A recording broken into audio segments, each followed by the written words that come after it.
Hello बच्चों, I hope कि सब लोग ठीक होंगे। तो आज की क्लास में हम लोग करेंगे हिंदी सुलभ भारती, जो कि 7वीं कक्षा का रहेगा, यानी कि महाराष्ट्र बोर्ड का है।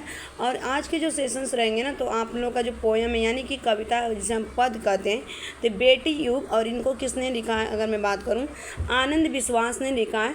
इनका जन्म कब हुआ था? जुलाई 1941 में हुआ था, सिकाहाबाद, जो कि उत्तर प्रदेश में पड़ता है। रचनाएँ थी मिटने वाली, इनकी कुछ रचनाओं के नाम दिए गए।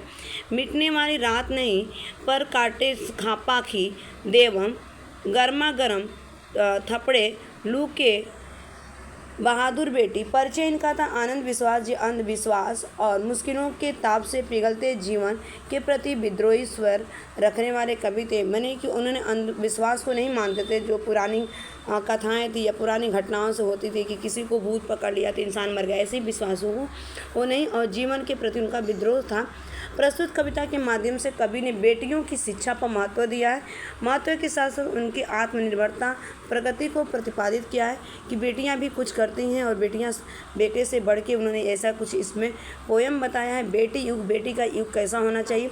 अध्ययन कौशल में बताया गया है कि अपने विद्यालय की 5वीं से 8वीं तक की कक्षाओं में पढ़ रहे छात्र और छात्राओं की संख्या संयुक्त हस्तलेखा द्वारा दर्शाया गया है।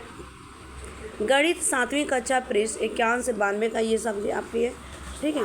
उसके बाद देखिए यहाँ पे कहाँ ये जो आपका पद्यांश है, यानी कि नानी वाली कथा कहानी अब भी जग में लगे सुहानी, बेटी यू के नए दौर की आओ लिखे नई कहानी। यानी नानी जो हमारी कहानी कथा कहानी सुनाती हैं वो क्या है, अभी जग में क्या होता है आपका संसार, क्या होता है जग में क्या होता है यहाँ पे संसार, यानी कि आपका वर्ल्ड हो जाएगा, ठीक है। लगे सुहानी मैंने सुहानी मीन्स क्या होता है अच्छा लगता है, ठीक है। इस जो कहानियाँ सुनाती है नानी ना हमें अच्छा। बेटी युग, बेटी का जो युग है काल है, युग मीन्स क्या होता है काल है। नए दौर मैंने नए नियम के अनुसार आओ लिखे एक नई कहानी। बेटी युग में बेटा बेटी सभी पढ़ेंगे सभी बढ़ेंगे, फौलादी ले नेक इरादे खुद अपना इतिहास गढ़ेंगे, ठीक है। बेटी युग में बेटा बेटी सभी मैंने सबको पढ़ना है सबको लिखना है, और एक नियम फौलाद में एक निश्चित नियम के अनुसार। नेक मीन्स क्या होता है एक अच्छी सोच, इरादे मीन्स इरादा ही है एक अच्छी सोच के साथ क्या करेंगे हम खुद उसको सब पढ़ेंगे और सब लिखेंगे, ठीक है। अपना खुद इतिहास रचेंगे। अगर हम बेटी को भी पढ़ाएं ना तो अभी क्या करेंगे अपना खुद इतिहास रचेंगे। देश पढ़ेगा देश बढ़ेगा दौड़ेगी अब तरुण जीवन, नानी वाली कथा कहानी अब भी जग में लगे सुहानी। मैंने देश पढ़ेगा और देश भी बढ़ेगा। जब लड़की पढ़ती है ना तो एक अपने माँ बाप का घर बसाती है और दूसरा अपने ससुराल का, यानी कि बेटियाँ 2 घर बसाती हैं, और बेटा अगर पढ़ता है ना तो केवल अपने माँ बाप का ही घर बसाता है।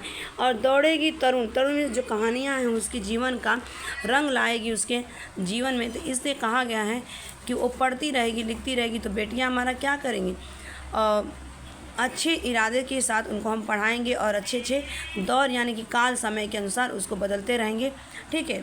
नेक्स्ट यहाँ पे कि बेटी शिक्षित आधी शिक्षा, बेटा शिक्षित आधी शिक्षा, दोनों शिक्षित पूरी शिक्षा, हमने सोचा मनन करो तुम, सोचो समझो करो समीक्षा, सारा जग शिक्षा में करना, हमने सोचा मन में ठानी, नानी वाला कथा कहानी अब भी जग में लगे सुहानी।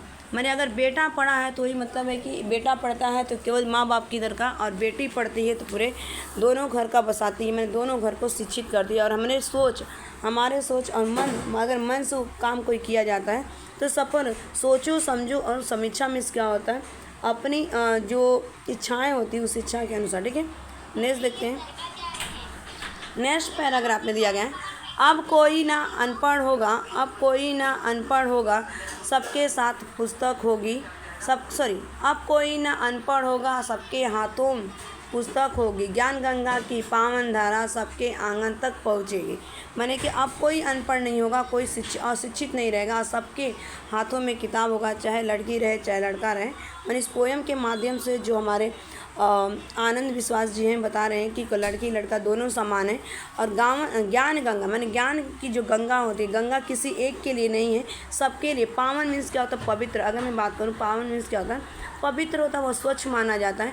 कितना हो भी विपत आता है और क्या करती है उस नदी रुकती नहीं है और जल्दी जाते हैं, ठीक है। तो सबके आंगन तक पहुँचेगी, तो नॉलेज जो होगा ज्ञान होगा वो सबके घर घर तक पहुँचेगी, इसका मतलब यहाँ पे, ठीक है।